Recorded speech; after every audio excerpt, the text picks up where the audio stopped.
The family got stuck in the ice storm and begs Mother to let into their home. What Mother Bear did will shock you. Let us know where you're watching from. And if you're new to our channel, don't forget to subscribe. The wind howled like a hungry wolf as Theo Larkin peered through the frosted window of their rented mountain cabin. What had begun as gentle snowflakes just hours ago had transformed into something monstrous.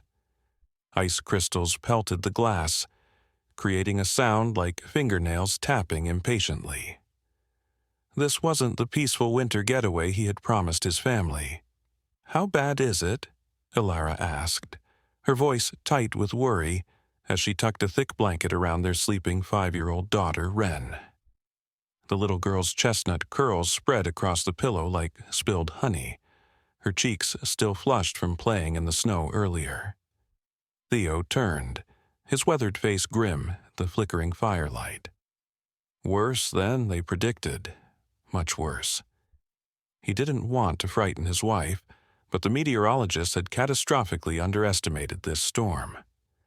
The temperature had plummeted 20 degrees in the last hour alone. The roads would be impassable by morning. 9-year-old Nico looked up from his book, his eyes wide behind wire-rimmed glasses. Unlike his adventurous little sister, he approached everything with caution. "Are we going to be okay, Dad?" His voice trembled slightly, making him sound younger than his years. "Of course we are, buddy," Theo assured him, though the knot in his stomach tightened.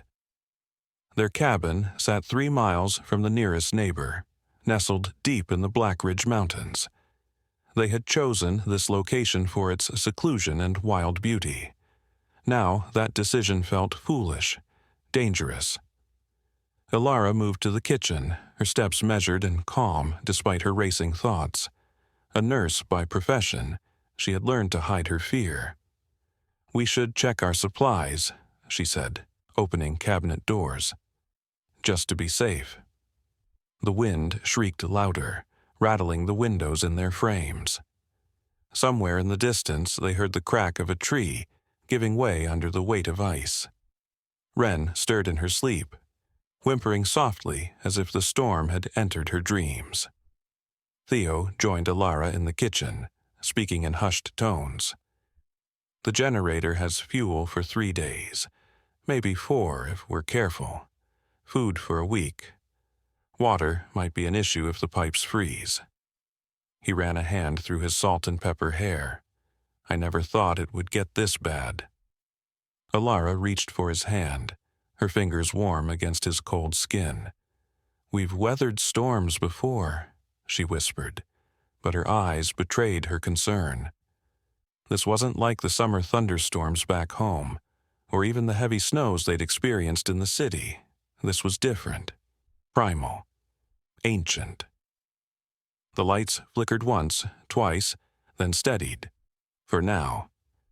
Nico joined them, clutching his book to his chest like armor.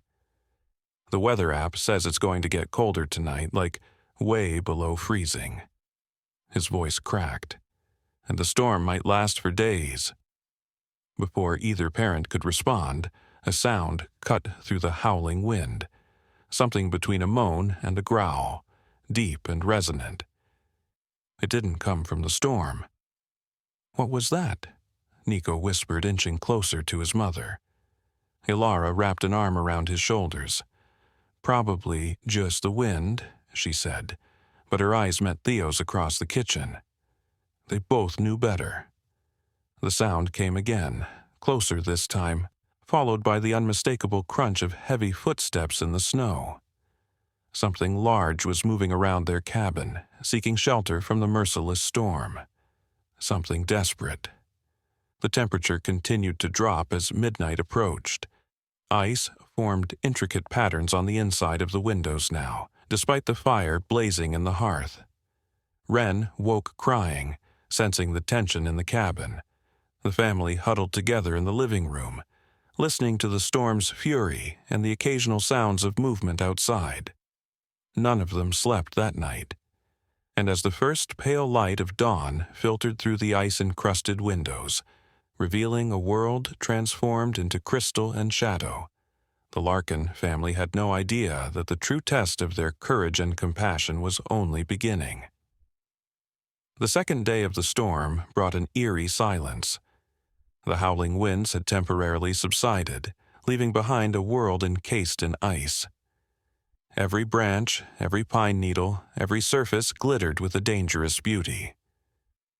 Theo stood at the living room window, coffee mug clutched between his hands, absorbing what little warmth it offered. The thermometer outside the window read 15 degrees below zero, the coldest temperature he'd ever witnessed. "The power's out," Alara announced, flipping light switches uselessly. The gentle hum of electricity that normally filled the background of modern life had disappeared, leaving only the crackling of the fireplace and their own breathing. The generator should kick in automatically. They waited. Nothing happened. Theo set his mug down with a sigh. "I'll check it. Keep the kids by the fire." He pulled on his heaviest coat, gloves, and boots, bracing himself for the biting cold. "Be careful," Alara whispered, touching his arm. The concern in her eyes made his heart clench. 20 years of marriage, and still a look from her could unravel him. "Always am," he promised, forcing a smile. The blast of cold air when he opened the door stole his breath away. It felt like inhaling shards of glass. The snow had piled nearly to his knees, with a thick crust of ice on top that cracked beneath his weight. Each step required tremendous effort as he trudged around the side of the cabin where the generator was housed. The generator, their lifeline in this isolated paradise, sat silent and cold.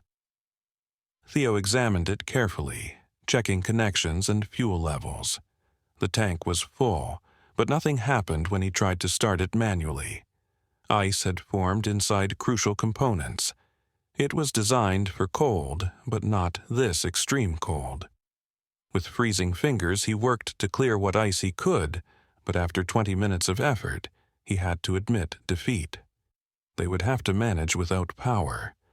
As he turned to head back, something caught his eye. Massive indentations in the snow leading around the cabin. Tracks. Too large for a deer or wolf. Bear tracks, and not just one set. There appeared to be several, including smaller ones.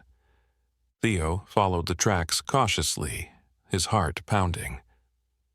They led around the cabin to the eastern side, where a large window looked into their living room. The snow beneath the window was trampled down, as if something large had stood there for a considerable time, watching them. A low, rumbling sound stopped him in his tracks. Slowly, Theo turned toward the tree line 50 yards away. There, partially obscured by a cluster of pines, stood an enormous brown bear.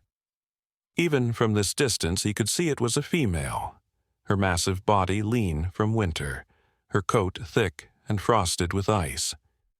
Behind her, 2 small cubs huddled together, their dark eyes reflecting fear and exhaustion. The mother bear's eyes locked with Theo's. There was no aggression in her gaze, only a weary determination that felt unsettlingly familiar. She was trying to protect her family just as he was. For several breathless moments they regarded each other across the snow-covered clearing. Then, with a soft grunt to her cubs, the mother bear retreated deeper into the trees, disappearing like a ghost. Theo hurried back to the cabin, his mind racing. Bears should be hibernating this time of year. Something had disturbed their winter sleep, perhaps the same storm that had trapped his family here. Now they were all caught in this frozen nightmare together. Back inside, he found his family huddled around the fire, which Alara had built up to a roaring blaze.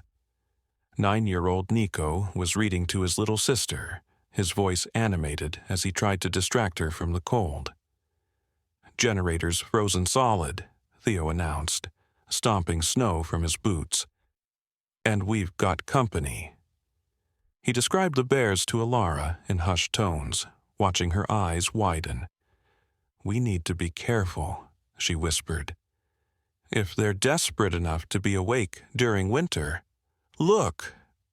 Wren's excited voice interrupted them. The little girl was standing on the sofa, pointing out the window. "Teddy bears, big ones." Theo and Alara rushed to the window. Sure enough, the mother bear and her cubs had emerged from the forest. They moved slowly through the deep snow, the mother carving a path for her little ones. The smallest cub struggled visibly, its movements lethargic in a way that concerned Alara's medical instincts.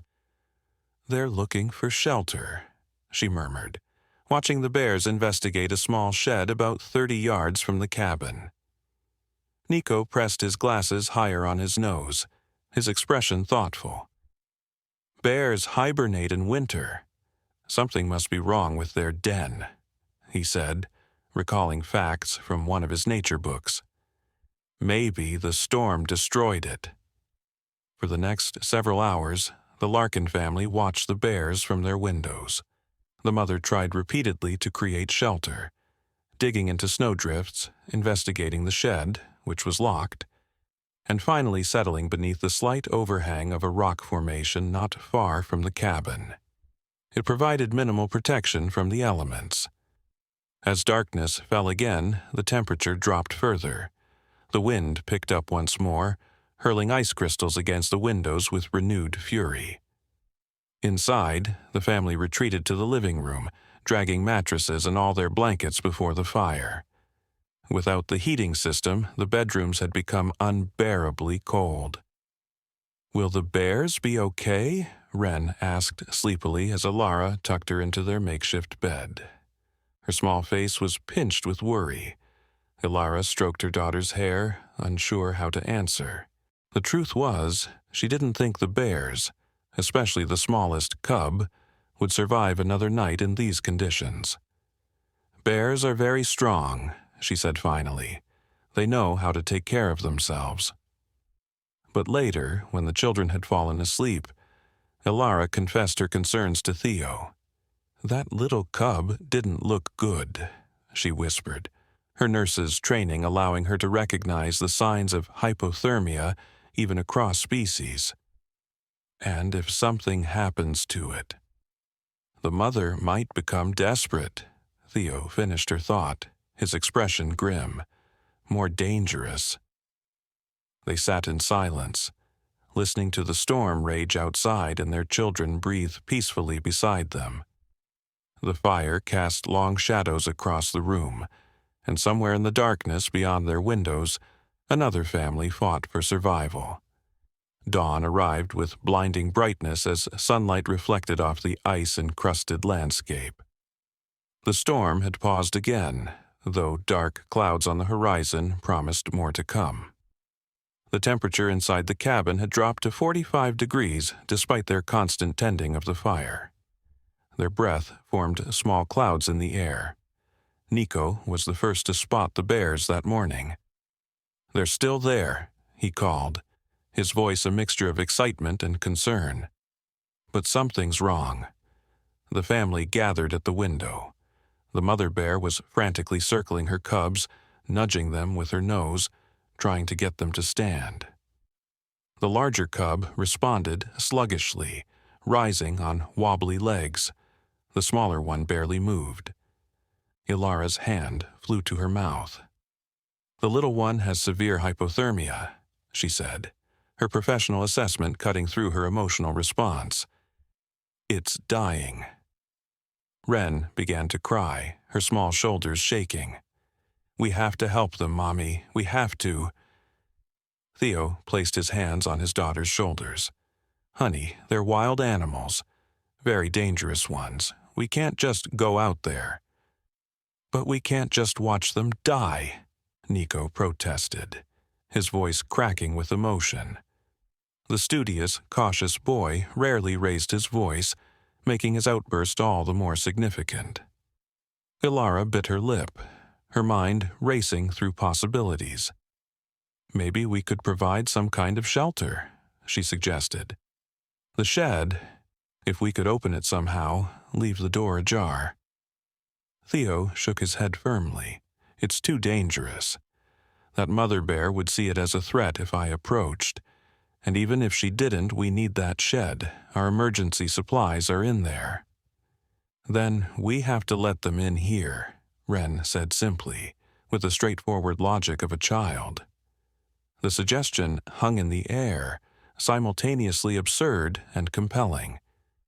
Theo laughed nervously, waiting for his wife to join him in dismissing the idea, but Alara remained silent, her eyes fixed on the struggling bears. "You can't be serious," Theo said finally, looking between his wife and children with disbelief. "They're wild bears, predators." "They're mothers and babies," Wren countered, her small face serious. "Like us." Outside, the mother bear had gathered her cubs close, covering them with her body as best she could. The smaller cub's condition had deteriorated visibly in just the short time they'd been watching. Its eyes were closed, its small chest barely moving. "She's desperate," Alara said softly. "Look at her, Theo. She knows her baby is dying." As if hearing Alara's words, the mother bear suddenly looked directly at their window. Even from this distance, the intelligence in those eyes was unmistakable. She made a soft chuffing sound to her cubs, then began moving toward the cabin, half carrying the smallest cub. "She's coming here," Theo said, tension evident in every line of his body. "Get away from the windows. Now." The family retreated to the center of the living room, listening to the crunch of heavy paws on snow and ice. A shadow passed by one window, then another. The mother bear was circling the cabin, examining it from all angles. Then came a sound that chilled them more than the freezing air, scratching at the door. Hesitant at first, then more insistent. A low, rumbling sound followed. Not quite a growl, but a vocalization of some kind. "She wants in," Nico whispered, his eyes wide behind his glasses. "She knows there's warmth in here." "Absolutely not," Theo said firmly, moving to check that the door was securely locked. "I know you all feel sorry for them, but we cannot let wild bears into our cabin. It's insanity." The scratching continued, punctuated by soft vocalizations that sounded distressingly like pleas. Then a different sound joined in, a high-pitched, weak cry from one of the cubs. It struck something primal in all of them, the unmistakable sound of a baby in distress. Alara moved to the window nearest the door, peering out cautiously. The mother bear stood on the porch, her smallest cub limp in her jaws. The other cub pressed against her legs, shivering violently. As Alara watched, the mother gently set down her baby and looked directly at the window, making eye contact once again. "Theo," Alara said, her voice trembling, "I need you to see this." Reluctantly, Theo joined his wife at the window. The tableau before them was heartbreaking. The mother bear nudged her unmoving cub, then raised her head to look at them again. There was no aggression in her posture, only desperation. "She's begging," Alara whispered. "She knows we're her cub's only chance."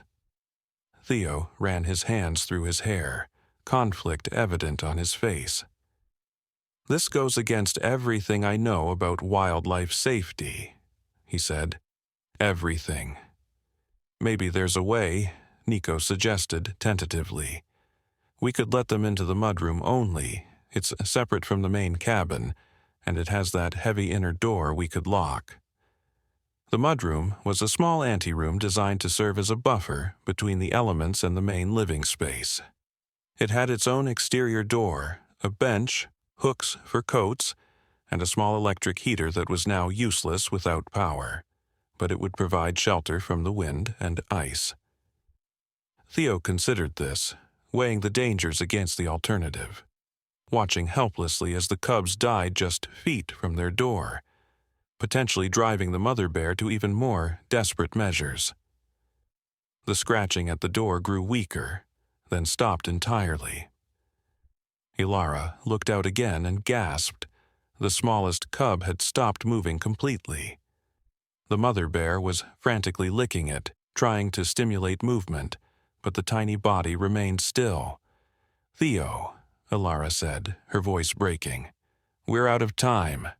The silence in the cabin was deafening, punctuated only by the soft crackling of the fire and the muffled sounds of the mother bear's distress outside. Theo stood frozen, torn between his instinct to protect his family and the undeniable suffering happening before their eyes. "What would you do?"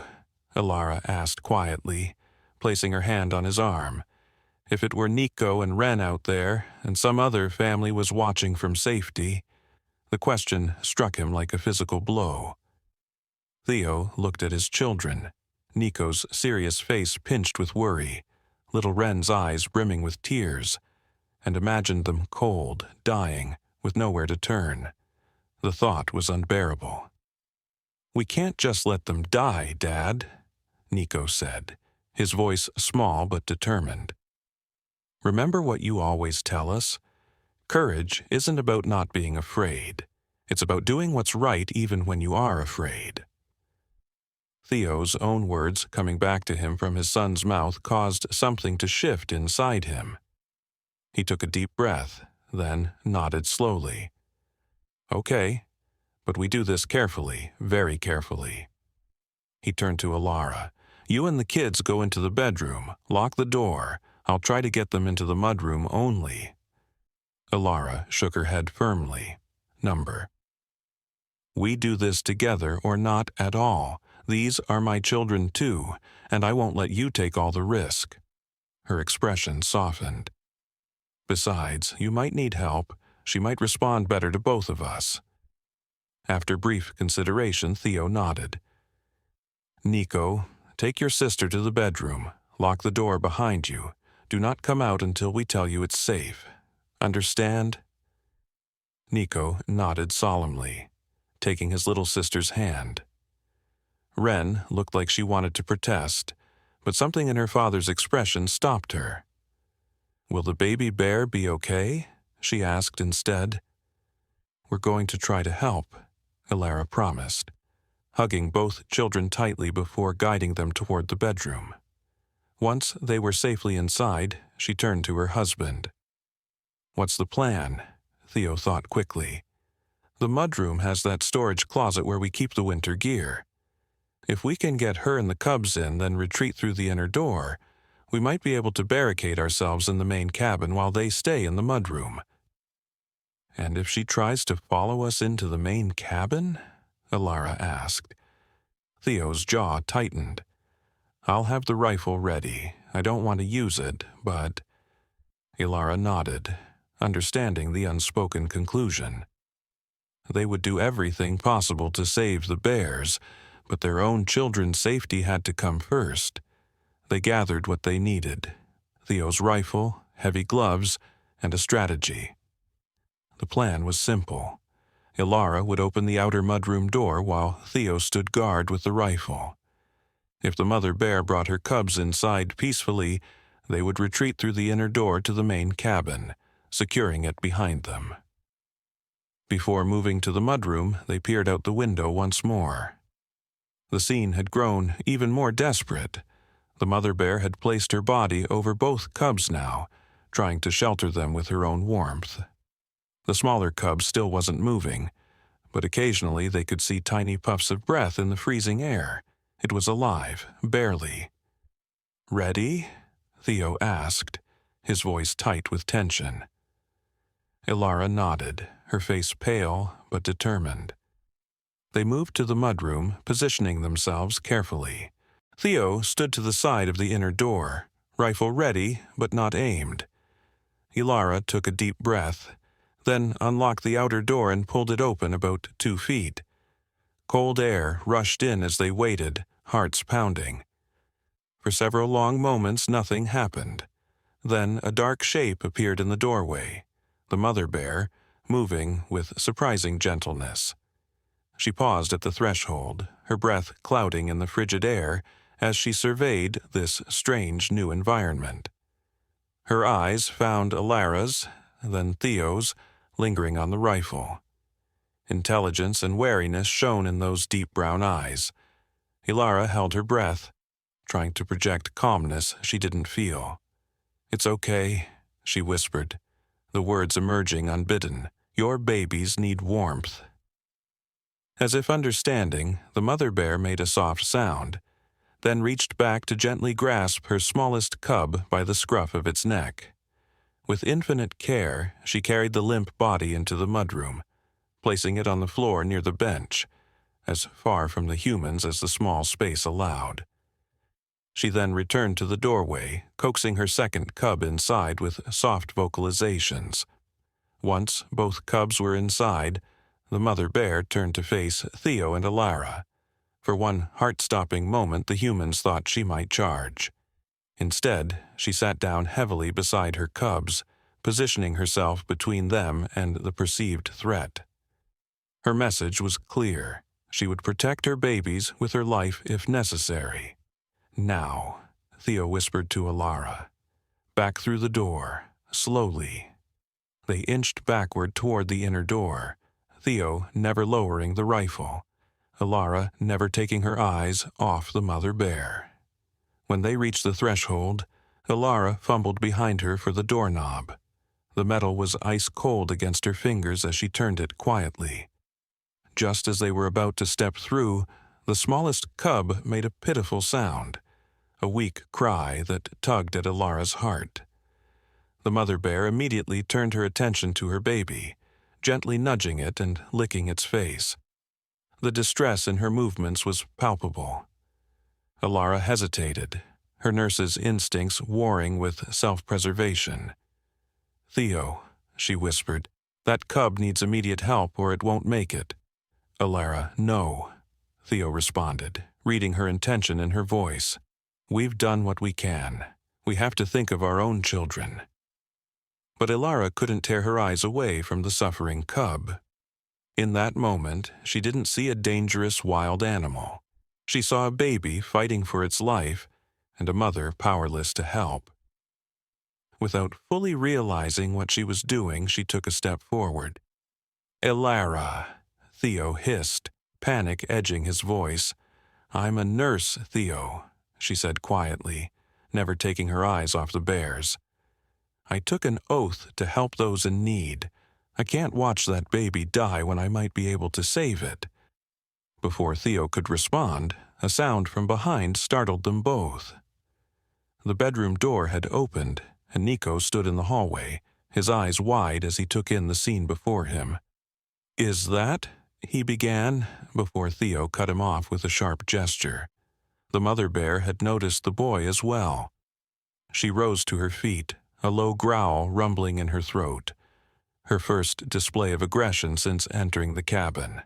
The message was unmistakable. Another perceived threat to her cubs would not be tolerated. Time seemed to stand still as humans and bear assessed each other, the fate of both families hanging in the balance of the next few moments. The smallest cub whimpered again, the sound breaking the tension like a gunshot. And in that moment, Alara made a decision that would change all their lives forever. She handed Theo her coat and stepped fully into the mudroom, closing the inner door behind her. "Alara!" Theo's muffled shout came through the door, followed by pounding. But Alara's focus was entirely on the mother bear, who watched her with wary confusion. "I want to help your baby," Alara said softly, slowly sinking to her knees to appear less threatening. "Please let me help." Time stretched like elastic as Alara knelt on the cold floor of the mudroom, just feet away from an animal that could end her life with a single swipe of its massive paw. Behind her, Theo's frantic pounding on the door continued, accompanied by desperate pleas for her to come back inside. But Alara's focus remained entirely on the mother bear before her. The enormous creature regarded her with eyes that reflected both fierce intelligence and primal fear, She positioned herself more firmly between Alara and her cubs, a living wall of fur and muscle. Her breath came in clouds of vapor, each exhale carrying a low, warning rumble. "I know you're afraid," Alara whispered, keeping her voice steady and soft. "I'm afraid too, but your little one needs help." She slowly extended her empty hands, palms up, in a universal gesture of peace. The mother bear's nostrils flared as she scented the air, assessing this strange human who had separated herself from her pack. The smaller cub whimpered again, the sound weaker than before. At the distress call, the mother bear turned briefly to her baby, nudging it gently with her snout. When she looked back at Alara, something had shifted in her gaze. Desperation now outweighed fear. Behind the door, Theo had fallen silent, though Alara could sense his presence. She imagined him standing there, rifle ready, torn between protecting her and respecting her choice. She had never done anything like this before. Had always been the cautious one in their marriage, the one who researched vacation destinations thoroughly and insisted on travel insurance. Yet here she was, kneeling before a wild predator, offering help it couldn't possibly understand. Except, somehow, it seemed the bear did understand. Moving with deliberate slowness, the massive creature shifted slightly to the side, creating a narrow path to the smallest cub while still maintaining a position to intervene if necessary. Alara's heart pounded so hard she was certain the bear could hear it. With glacial slowness, she began to inch forward on her knees. "I'm going to help your baby," she murmured, maintaining a constant, soothing stream of words. "I'm a mother, too. I understand." The distance between them, just a few feet of wooden floorboards, felt like an endless expanse. Each movement forward required tremendous focus. Each inch gained a victory against primal fear. The mother bear watched her approach with unwavering attention, muscles tensed beneath her thick fur. Finally, Alara reached the smallest cub. Up close, the situation was even more dire than she had feared. The tiny creature's breathing was shallow and irregular, its small body trembling violently despite being unconscious. Classic symptoms of advanced hypothermia. Without intervention, it would not survive much longer. "I need to warm him up," Alara said softly, reaching out with trembling fingers to touch the cub's fur. The mother bear growled low in her throat, but made no move to attack. The warning was clear: proceed with care. With gentle hands, Alara examined the cub, drawing on her medical training while adapting to this most unusual patient. The rapid, shallow breathing, the cold extremities, the unresponsiveness, all confirmed her diagnosis. The cub needed immediate warming, but not too quickly. Gradual rewarming was essential to prevent shock. A plan formed in her mind. "I need some things from inside," she said, looking directly at the mother bear as if the animal could understand her words. Carefully, she retreated toward the inner door, never turning her back. When she reached it, she knocked softly. "Theo," she called, keeping her voice calm. "I need blankets, hot water bottles if we have them, and honey. Bears can digest honey even when they're weakened." Silence greeted her request. Then Theo's voice, tight with fear and anger. "Alara, please come back inside." "Please." "I can't," she responded simply. "There's a life at stake. I'll be careful, I promise. Please, trust me." More silence followed, then the sound of retreating footsteps. Alara waited, aware of the mother bear's eyes on her, of the precious minutes ticking away. The larger cub had moved closer to its sibling, pressing against the smaller body in an instinctive attempt to share warmth.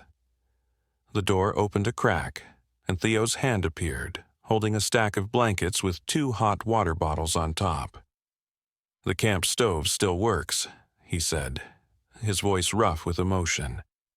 "I heated some water, There's honey in the jar underneath. Alara took the supplies carefully. "Thank you," she whispered. "Keep the kids inside. I'll be okay." "If anything happens," Theo began. "It won't," she interrupted firmly. "She understands what I'm trying to do." The door closed again, and Alara returned to the cubs, moving slowly with her bundle of supplies. The mother bear sniffed the air, nostrils flaring at the scent of honey. Alara arranged the blankets on the floor, creating a soft nest, then placed the hot water bottles beneath them to create a gentle source of warmth. "This is for your baby," she explained, gesturing to the arrangement. "And this," she continued, opening the honey jar, "will help give him energy." With infinite care, she approached the smallest cub again. The mother bear tensed, but allowed her to gently lift the tiny body. It weighed less than Wren had as a newborn, despite being significantly larger. The fragility of the small creature in her hands made Alara's throat tighten with emotion. She placed the cub on the warmed blankets, positioning it so that the heat would gradually penetrate its core. Then, dipping her finger in honey, she carefully rubbed a small amount on the cub's gums, an old wilderness treatment for hypothermia that provided quick energy to the system. The mother bear watched every movement, her eyes never leaving Alara's hands. The larger cub approached cautiously, curious about this strange human who smelled of honey and warmth. Alara remained perfectly still as the young bear sniffed her hand, then retreated to its mother's side. Minutes passed in tense silence. Alara monitored the small cub's breathing, noting with relief when it became slightly stronger, more regular. The honey seemed to be helping, providing the quick energy the cub's system desperately needed. "That's it," she encouraged softly. "Fight, little one. Your mama needs you." Outside, the storm had begun again, wind howling around the corners of the cabin. Inside the mudroom, however, an uneasy truce had formed. Human and bear united by a shared purpose, separated from their families by physical barriers, but connected by something more fundamental. Gradually, the smallest cub began to stir, making weak movements with its paws. The mother bear made a soft sound in her throat. Encouragement, relief, and the larger cub echoed it, pressing closer to its sibling. "He's responding," Alara said, emotion making her voice unsteady. "Look, he's warming up." As if understanding her words, the mother bear moved forward, approaching the blanket nest where her cub lay. Alara remained absolutely still as the enormous creature lowered her head to sniff her baby, gently nudging it with her snout. The smallest cub responded with a feeble sound, its eyes still closed, but its body moving with more purpose now. The mother bear raised her head, looking directly at Alara. Their eyes met across the small space, and something passed between them, an acknowledgement, a connection that transcended species. In that moment, they were not predator and prey, wild and tame, animal and human. They were simply two mothers, united in their most primal instinct, to protect the vulnerable. With deliberate movements, the mother bear settled herself beside the blanket nest, curling her massive body around both cubs. She left enough space for Alara to continue tending to the smaller one, a silent invitation to continue helping. And so they remained as the storm raged outside, woman and bear, sharing the small space, working together to save a life that hung in the balance. Night fell, bringing with it temperatures that plummeted to 25 below zero. The storm had intensified again, hurling snow and ice against the cabin with renewed fury. Inside the main living area, Theo kept the fire blazing, checking the inner door every few minutes. Nico and Wren had fallen into uneasy sleep on the mattress before the hearth, their young faces troubled even in slumber. In the mudroom, an extraordinary scenario was unfolding. Alara sat with her back against the wall, legs crossed, watching as the mother bear tended to her cubs. The smallest one had improved dramatically over the past few hours. It was now awake, its eyes bright and alert, though it remained weak. The honey and warmth had done their work, pulling the tiny creature back from the brink. The space that had initially seemed impossibly small for shared occupation had developed an unspoken system of territories. The bears claimed the area near the outer door, where occasional drafts slipped through but which afforded a quick escape if needed. Alara maintained her position near the inner door, respecting the invisible boundary between them. Periodically, Theo would knock softly, passing supplies through a barely opened crack, more hot water for the bottles, additional honey, small portions of dried fruit that Alara offered to the recovering cub. Each time, his voice carried the same question. "Is it safe to come in yet?" And each time, Alara gave the same reply. "Not yet. We're making progress. The little one is getting stronger." As midnight approached, exhaustion began to overtake Alara. She had been kneeling or sitting on the hard floor for hours, maintaining a vigilant watch, every muscle tense with awareness of the predator sharing her space. Despite the cold, sweat had formed and dried repeatedly on her skin, leaving her feeling grimy and depleted. The mother bear, too, showed signs of fatigue. Her massive head would occasionally dip toward her chest before she jerked awake again, instinct preventing her from fully surrendering to sleep in this strange environment. "We both need rest," Alara murmured.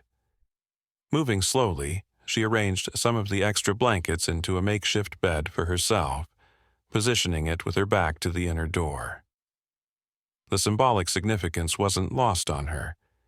She had placed herself between the bears and her family, a living barrier of protection. The mother bear watched this rearrangement with interest, her intelligent eyes tracking Alara's movements. When Alara finally settled onto her blanket nest, the bear made a soft huffing sound that almost seemed like approval. "Good night," Alara whispered, the absurdity of speaking to a wild bear not lost on her, yet somehow feeling entirely natural in this surreal situation. "We'll both feel better after some sleep." She didn't expect to actually rest. How could anyone sleep mere feet away from a creature designed by nature to be one of the most efficient predators on the continent? Yet the events of the day had drained her completely, and despite her best intentions to remain vigilant, sleep overtook her. Alara awoke with a start several hours later, momentarily disoriented by her surroundings. Pale, pre-dawn light filtered through the small window in the outer door, casting the mudroom in ghostly blue illumination. For an instant, panic seized her as she remembered where she was, and with whom. The bears were still there, all three of them. But something had changed during the night. The mother bear had moved closer, positioning herself and her cubs in a semicircle that mirrored Alara's own position. The distance between them had decreased by half, though a respectful space still remained. Most surprisingly, the smallest cub was awake and alert, watching Alara with bright, curious eyes. It made a small chirping sound when it saw she was awake, a vocalization that prompted the mother bear to raise her head drowsily. "Hello," Alara said softly, remaining perfectly still. "You're looking much better this morning." The mother bear assessed the situation, then lowered her head again, apparently satisfied that no threat existed. The message was clear. A level of trust had developed overnight, fragile but real. A soft knock at the inner door broke the peaceful moment. "Alara?" Theo's voice was rough with worry. "Are you okay?" "I'm fine," she called back softly. "We all slept. The little one is doing much better." "The storm's letting up," Theo reported. "Temperature's still dangerously low, but the wind has died down. Weather report on the emergency radio says it should improve by tomorrow." This news brought mixed feelings. The improving weather meant they would soon be able to leave this frozen nightmare behind, but it also meant the bears would need to return to the wild. Alara glanced at the smallest cub, noting how much stronger it looked already, yet knowing it wasn't fully recovered. "They'll need to stay at least another day," she said, more to herself than to Theo. "The little one isn't strong enough yet." "Another day?" Theo's voice registered disbelief. "Alara, this is necessary," she finished firmly. "I didn't save this cub just to send it back out to die in the cold." A long silence followed, then a resigned sigh. "The kids want to see you, they're worried." Ilara's heart clenched at the thought of Nico and Ren, confused and frightened by their mother's absence. "Tell them I'm okay. Tell them." She paused, considering her words carefully. "Tell them I'm making new friends." Throughout that day, an extraordinary adjustment occurred in the small confines of the mudroom. The invisible boundary between human and bear territory gradually dissolved as the cubs, particularly the recovering smaller one, grew more curious. By midday, the tiny bear had ventured close enough to sniff Ilara's outstretched fingers, a moment of connection that brought unexpected tears to her eyes. The mother bear permitted these explorations with watchful tolerance. She remained alert but no longer displayed signs of stress when Alara moved around the small space. When Alara offered more honey for the cubs, the mother accepted it without hesitation, even allowing Alara to place the sweet substance directly on a flat stone before the smallest cub. By late afternoon, Alara felt confident enough to suggest something that would have seemed unthinkable just 24 hours earlier. After receiving the day's final update from Theo, the temperature had risen slightly, the road remained impassable but might clear tomorrow, she made her request. "The children need to see that I'm okay," she said through the barely opened door. "And honestly, I need to see them too. I think it might be safe for them to come in, just for a few minutes." "Absolutely not," Theo responded immediately, his voice sharp with fear. "Have you lost your mind? These are wild bears, Alara. Wild bears." "I know what they are," she replied calmly. "I've been sharing 8 feet of space with them for nearly 24 hours now. The mother could have killed me 100 times over if she wanted to. She didn't. She won't." "You can't know that," Theo argued. "Animals are unpredictable, especially when their young are involved." "Mothers are predictable," Alara countered. "That's what I've learned here. She understands that I helped her baby. She understands that I'm a mother too." She paused, then added softly, "Trust me, Theo. Please." The silence that followed lasted so long that Alara thought he might have walked away. Then, finally, his response came. Reluctant, fearful, but trusting. "If anything seems wrong, anything at all, you get them out immediately, understood?" "Understood," Alara agreed, relief flooding through her. "Bring them in slowly, one at a time. You stay by the door with the rifle, just in case." Preparations for this extraordinary meeting occupied the next hour. Alara spoke constantly to the mother bear, explaining what was about to happen in a gentle, soothing voice. She rearranged the space, creating a clear path to the inner door, and ensuring the bears had easy access to the outer door if they felt threatened and needed to leave. When everything was ready, Alara took a deep breath and called softly through the door. "We're ready. Nico first, please." The door opened a crack, and Nico's pale face appeared.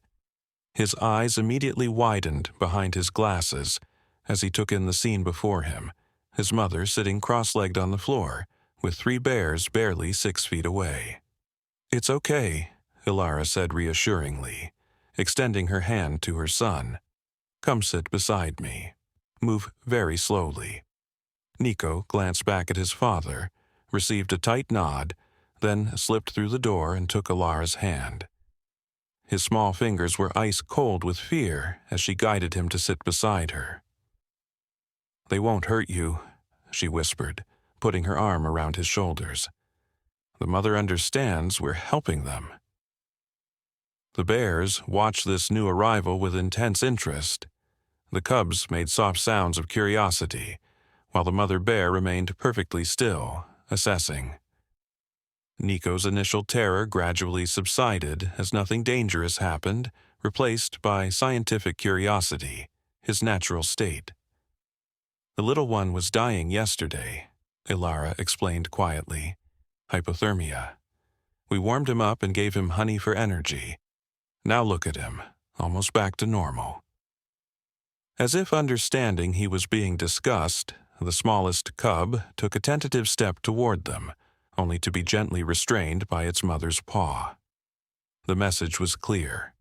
Curiosity was permitted, but distance would be maintained. "Can Ren come in too?" Nico asked after several minutes of quiet observation. Alara glanced at the mother bear, reading her body language carefully. The massive creature seemed calm, accepting of this strange situation.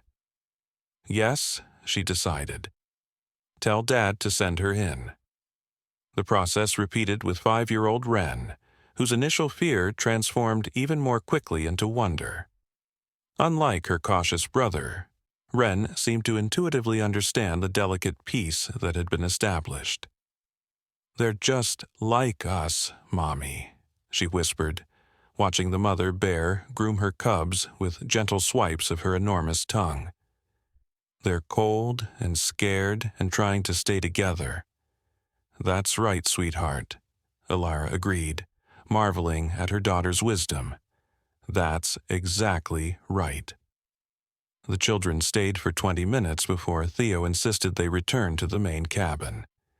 As they reluctantly departed, something remarkable happened. The smallest cub made a soft chirping sound that seemed almost like a goodbye. That night, as Alara prepared for a second night in the mudroom, she realized how drastically the situation had changed. What had begun as a desperate act to save a dying cub had evolved into something profound.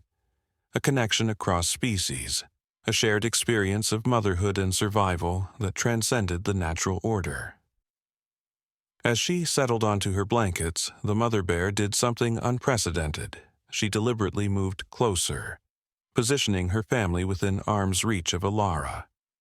There was purpose in the movement, an intentional closing of distance that left Alara breathless with the significance of it. "Good night," she whispered to the bears, no longer feeling foolish for speaking to them. "We're all going to be okay." The third morning brought clear skies and rising temperatures, still below freezing, but significantly warmer than the previous days. Sunlight streamed through the small window of the mudroom, creating pools of golden light on the wooden floor. Alara awoke to find the bears already alert, the cubs playing together in a way that would have been ordinary for bear cubs, but seemed miraculous given how close they had come to death. The mother bear acknowledged Alara's waking with a soft huffing sound that had become familiar, a greeting of sorts. The smallest cub, now dramatically improved, approached Alara with growing confidence, stopping just short of touching her. Its sibling followed more cautiously, maintaining a slightly greater distance. "Good morning to you too," Alara said, smiling as she stretched her stiff muscles. 3 nights on the hard floor had left her body aching, but her spirit felt curiously light. She had participated in something remarkable, something few humans had ever experienced. A knock at the inner door announced Theo's presence. "Roads are starting to clear," he reported when she answered. "Power crews are working in the valley. They estimate electricity might be restored by this evening." The news should have been entirely welcome, but Alara felt a conflicting emotion she hadn't anticipated: regret that this extraordinary interlude was coming to an end.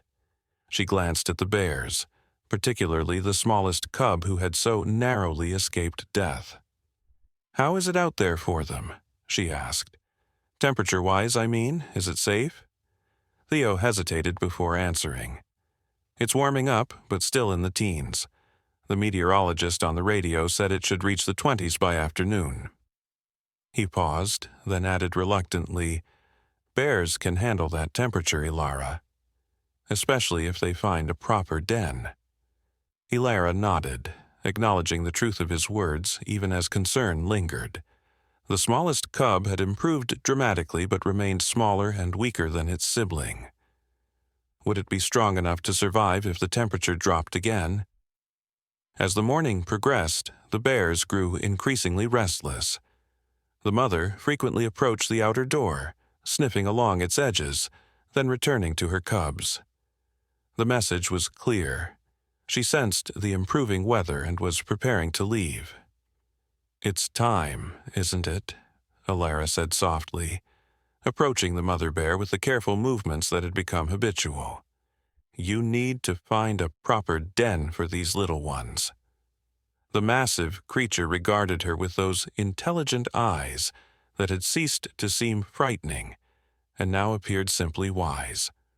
A mutual understanding existed between them, temporary allies in a crisis, but ultimately belonging to different worlds. Alara moved toward the outer door, signaling her intention. The mother bear watched attentively as Alara reached for the handle. "I'll open it," Alara explained, knowing the bear couldn't understand her words, but hoping her intent was clear. "You can leave whenever you're ready." The door swung open, revealing a transformed landscape. The world outside glistened with ice that was beginning to melt in the strengthening sunlight. Trees that had been bent double now stood straighter, shedding their crystal burdens. The path leading from the cabin to the forest had been partially cleared by the wind, creating a navigable route. Alara stepped back, giving the bears a clear path to freedom. The mother bear approached the doorway cautiously, sniffing the air, assessing potential dangers. Satisfied, she turned back to her cubs, making soft vocalizations that clearly communicated instructions. The larger cub responded immediately, bounding to its mother's side. The smallest one, however, hesitated. It looked between its family and Alara, seemingly torn. Then, in a moment Alara would remember for the rest of her life, the tiny bear approached her, rising briefly on its hind legs to place its front paws against her knees. The gesture lasted only seconds before the cub dropped back to all fours and scampered to join its family. Tears filled Alara's eyes as she watched the bears depart. First, the mother, creating a path through the snow, followed by the larger cub, with the smallest one bringing up the rear. They moved steadily toward the tree line, occasionally pausing to look back at the cabin. Just before entering the forest, the mother bear stopped, turning to face the cabin one final time. Even from this distance, Alara could feel the weight of that gaze, acknowledgement, perhaps even gratitude from one mother to another. Then they were gone, disappearing into the trees like shadows melting into darkness. Alara stood in the doorway for several long moments, wiping tears from her cheeks. The mudroom, which had seemed so cramped with its extraordinary occupants, now felt emptier than it should. Finally, she closed the outer door and turned toward the inner one, ready to rejoin her own family. She had just reached for the handle when a sound froze her in place. Cracking, splintering wood, followed by a massive crash from somewhere on the cabin's roof. The entire structure shuddered with the impact. "Alara!" Theo's panicked voice came through the door an instant before he yanked it open. "Are you okay? Part of the roof just collapsed in the kitchen." "I'm fine," she assured him, stepping into his embrace. "The bears just left." "What happened?" "Ice buildup was too heavy." Theo explained grimly, leading her into the main cabin where Nico and Ren waited with frightened expressions. The kitchen ceiling couldn't support the weight. He paused, looking back at the mudroom. If it had been the mudroom roof instead? The implication hung in the air. If the collapse had happened there, Alara and the bears would have been crushed, or at minimum injured and trapped. Alara hugged her children tightly, grateful for their safety. But as the initial relief faded, a new concern took its place. "Theo," she said urgently, "if our roof collapsed from ice weight." "Other structures might too," he finished, immediately understanding her concern. "The shed the bears were trying to get into that first day," Alara continued. "It's right in their path back to the forest. What if—" She didn't finish the sentence. A distant sound reached them, a tremendous crack followed by a heavy impact, coming from the direction of the shed. Without hesitation, Alara grabbed her coat. "We have to check," she said, already moving toward the door. "They could be hurt." "Alara, wait," Theo protested. "It's not safe. There could be more collapses." "I have to," she insisted, her expression leaving no room for argument. "After everything we've been through, after everything they've survived, I can't let them die now." Theo recognized the determination in his wife's eyes. "I'm coming with you," he said firmly. "Kids, stay here. Do not leave the cabin for any reason. Understand?" Nico and Ren nodded solemnly, clinging to each other as their parents prepared to venture outside. The cold air bit at their exposed skin as Theo and Alara made their way carefully around the cabin. The shed was visible from the edge of the clearing, or rather, what remained of it. The small structure had completely collapsed. Its roof caved in under the weight of accumulated ice. Walls splayed outward from the impact. "There," Alara pointed toward movement near the wreckage. The mother bear was frantically circling the collapsed shed, making distressed vocalizations. The larger cub stood nearby, but the smallest one was nowhere to be seen. "Oh no," Alara breathed, her heart sinking. "The little one must be trapped inside." They approached cautiously, mindful of the mother bear's distress. When she noticed their approach, she rose onto her hind legs, a defensive posture that made her look even more enormous than before. "It's okay," Alara called, using the same soothing voice she had employed in the mudroom. "We want to help. Please let us help." Whether it was Alara's voice or the memory of their shared experience, the mother bear lowered herself back to all fours, her posture losing some of its aggression. She made a mournful sound, looking between the humans and the collapsed shed. Reaching the structure, they could see the situation clearly. The roof had fallen at an angle, creating a small pocket of space on one side.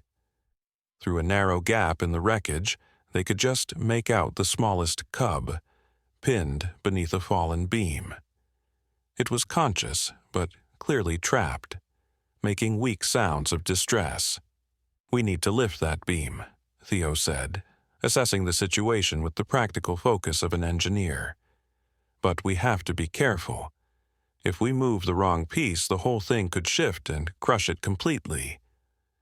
Alara nodded, turning to the mother bear who hovered anxiously nearby. "We're going to get your baby out," she promised. "Just give us space to work." As if understanding, the mother bear retreated slightly, keeping her remaining cub close to her side. Her eyes never left the humans as they carefully began removing smaller pieces of debris to access the main beam. The work was dangerous and painstaking. Each piece had to be evaluated before being moved, the entire structure unstable and threatening to collapse further. Theo's hands were soon bleeding from splinters and sharp edges, but he worked methodically, creating a path to the trapped cub. Finally, they reached the main beam, a heavy length of wood that lay directly across the cub's lower body. It was far too heavy for either of them to lift alone. "We'll have to do it together," Theo said grimly, "and we'll only get one chance. If it shifts the wrong way." Alara understood the unspoken conclusion. Positioning themselves on either side of the beam, they prepared to lift in unison. "On 3, Theo directed. 1, 2. Before he could say 3, an enormous shape moved past them, the mother bear positioning herself beside Theo. With uncanny awareness of their intentions, she pressed her massive shoulder against the beam, adding her considerable strength to their effort. 3, Theo called, and they lifted together, 2 humans and 1 bear united in purpose. The beam rose just enough for the cub to wiggle free, scrambling toward the opening with remarkable speed given its ordeal. The moment it was clear, they released the beam, which crashed back into place with a finality that emphasized how narrowly disaster had been averted. The reunited bear family moved a safe distance from the wreckage, the mother inspecting her smallest cub carefully for injuries. Finding none serious enough to impede movement, she gathered both cubs with gentle nudges, then turned to face Theo and Alara one final time. The moment stretched between them. Humans and bears, so fundamentally different, yet connected by the universal instincts of parenthood and survival. No words were necessary. The shared experience had created a bond that transcended conventional understanding. With a final, soft huffing sound that Alara would forever interpret as gratitude, the mother bear led her cubs into the forest, disappearing among the trees. Spring came late to the Blackridge Mountains that year. May brought the first truly warm days, coaxing reluctant buds from winter-battered branches and drawing early wildflowers from the slowly thawing earth. The Larkin family's cabin, repaired after the ice storm damage, stood ready for their return, a weekend visit to close it properly for the season. "Do you think we'll see them?" Wren asked as their car wound up the mountain road, her small face pressed against the window glass. 4 months had passed since the extraordinary days of the ice storm, but the bears remained a constant topic of conversation in their household. "Probably not, sweetheart," Alara answered from the front seat. "They'll be busy with spring things, finding food, teaching the cubs to fish." She didn't mention the more sobering possibility that the smaller cub, despite their efforts, might not have survived the remainder of the harsh winter. The cabin looked smaller somehow as they pulled into the clearing, diminished by comparison to the outsized events it had contained. Yellow crime scene tapes still hung from the collapsed shed, which they hadn't yet had time to rebuild. "Home sweet home," Theo said with forced cheerfulness as he unlocked the front door. None of them had been entirely sure how they would feel, returning to the site of such intense experiences. Would the memory of fear overshadow everything else? But as they stepped inside, Alara felt something unexpected, a sense of reverence, as if the space had been consecrated by what had transpired within its walls.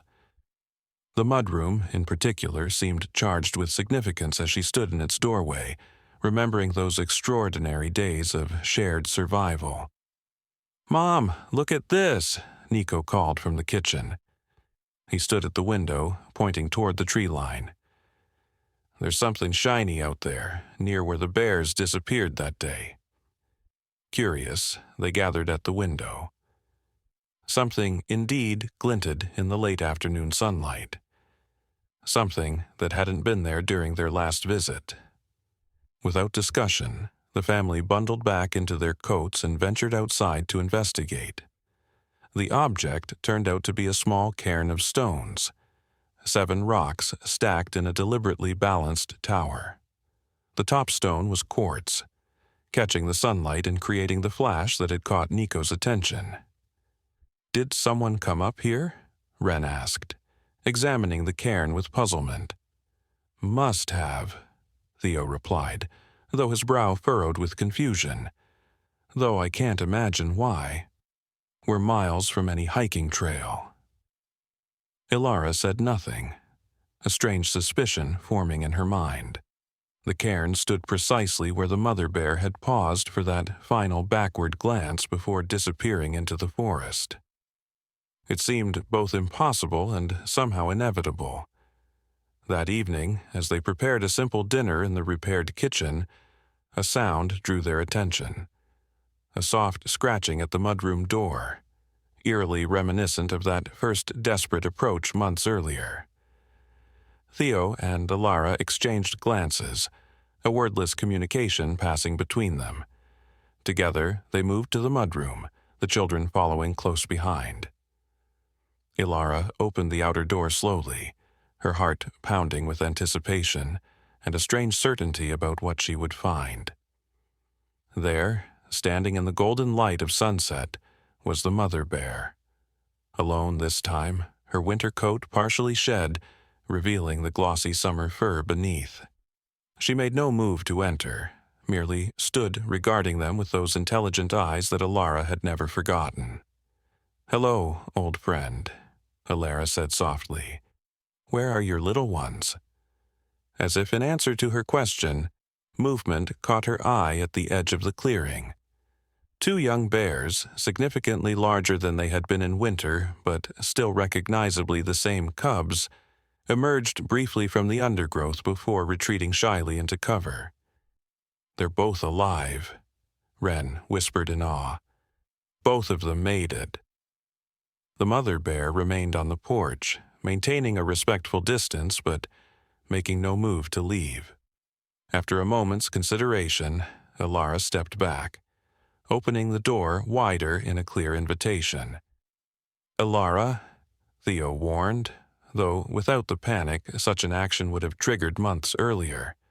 Their shared experience had fundamentally altered his perception of these animals, not as mindless predators but as complex beings capable of understanding far more than humans had given them credit for. "It's okay," Alara assured him. "She's just saying hello." The mother bear made no attempt to enter, seemingly content to stand in the doorway, her presence an acknowledgement of their shared history. After several long moments, she made a soft huffing sound, the same vocalization that had become familiar during their days together, then turned and ambled back toward the forest where her cubs waited. At the edge of the trees, she paused, looking back at the humans one final time. The message in that gaze needed no translation. A connection had been forged during those desperate days that transcended the natural boundaries between their species.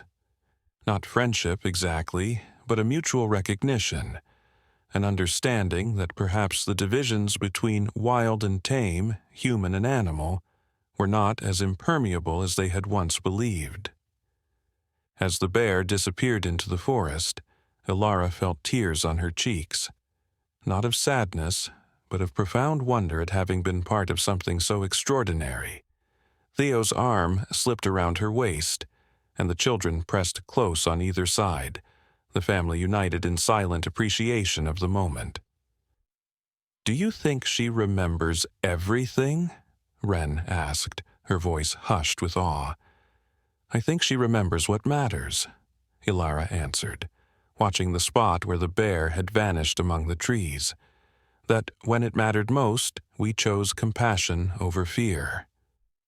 That night, as the stars emerged in the clear mountain sky, the Larkin family sat on their porch, listening to the forest sounds with new awareness.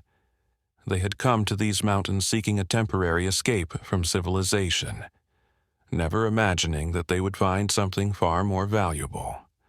A lesson in courage, in connection, in the universal language of protection and care that united all living creatures. The ice storm that had threatened their lives had also given them a gift, a story they would carry forever, a reminder that sometimes, in the most desperate circumstances, barriers fall away to reveal the deeper truths that bind all mothers, all families, all beings who struggle to protect what they love. And somewhere in the vastness of the forest, a mother bear and her two cubs, especially the smallest one, who had nearly been lost, carried their own version of the same story. A memory of warmth and honey and gentle hands that had reached across the divide when it mattered most.